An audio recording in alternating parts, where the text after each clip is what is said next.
दोस्तों, रक्षाबंधन को मनाने के पीछे कई पौराणिक और ऐतिहासिक कथाएं प्रचलित हैं। इनमें से सबसे प्रसिद्ध और विस्तृत कथा भगवान श्री कृष्ण और द्रौपदी की है। भगवान श्री कृष्ण और द्रौपदी की कथा, ये कथा महाभारत काल की है, जो भगवान श्री कृष्ण और द्रौपदी के अटूट विश्वास और सुरक्षा के बंधन को दर्शाती है। दोस्तों, जब युधिष्ठिर ने राजसूय यज्ञ का आयोजन किया था, तब उस सभा में वासुदेव श्रीकृष्ण भी उपस्थित थे। सभा में चेदिराज शिशुपाल लगातार भगवान श्रीकृष्ण का अपमान कर रहे थे। श्रीकृष्ण ने शिशुपाल की माता को उसकी 100 गलतियों को क्षमा करने का वचन दिया था। जब शिशुपाल ने अपनी 100 गलतियों की सीमा पार कर ली, तब भगवान श्रीकृष्ण ने अपने सुदर्शन चक्र का आह्वान किया और शिशुपाल का वध कर दिया। शिशुपाल के वध के बाद जब सुदर्शन चक्र वापस श्रीकृष्ण की उंगली पर लौटा, तो उनकी तर्जनी उंगली थोड़ी कट गई और उससे तेजी से रक्त बहने लगा। सभा में उपस्थित सभी लोग घबरा गए और कोई कपड़ा ढूंढने लगे ताकि भगवान की उंगली पर पट्टी बांधी जा सके।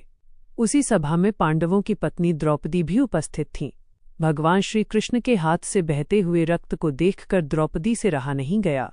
उन्होंने बिना एक पल भी सोचे अपनी कीमती रेशमी साड़ी का आंचल पल्लू फाड़ा और उसे तुरंत श्रीकृष्ण की उंगली पर बांध दिया। कपड़े के बंधते ही श्रीकृष्ण की उंगली से रक्त बहना बंद हो गया। द्रौपदी के इस निस्वार्थ प्रेम और भाव से भगवान श्री कृष्ण अत्यंत प्रसन्न हुए। उन्होंने द्रौपदी से कहा, हे कल्याणी, तुमने कपड़े का एक टुकड़ा बांधकर मेरे रक्त को रोका है।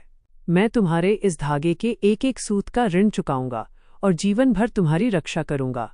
समय बीता और जब कौरवों ने जुए के खेल में छल से पांडवों को हरा दिया, तब दुशासन ने भरी सभा में द्रौपदी का चीरहरण करने का प्रयास किया। जब द्रौपदी ने देखा कि पांडव और सभा में मौजूद कोई भी उनकी रक्षा नहीं कर पा रहा है, तब उन्होंने भगवान श्रीकृष्ण को याद किया। श्रीकृष्ण ने अपने वचन का मान रखा और अदृश्य होकर द्रौपदी की साड़ी की लंबाई इतनी बढ़ा दी कि दुशासन खींचते खींचते थक कर गिर पड़ा, लेकिन द्रौपदी का चीर समाप्त नहीं हुआ। इस प्रकार श्रीकृष्ण ने द्रौपदी के मान सम्मान की रक्षा की। माना जाता है कि जिस दिन द्रौपदी ने श्रीकृष्ण की उंगली पर साड़ी का टुकड़ा बांधा था, वो श्रावण मास की पूर्णिमा का दिन ही था।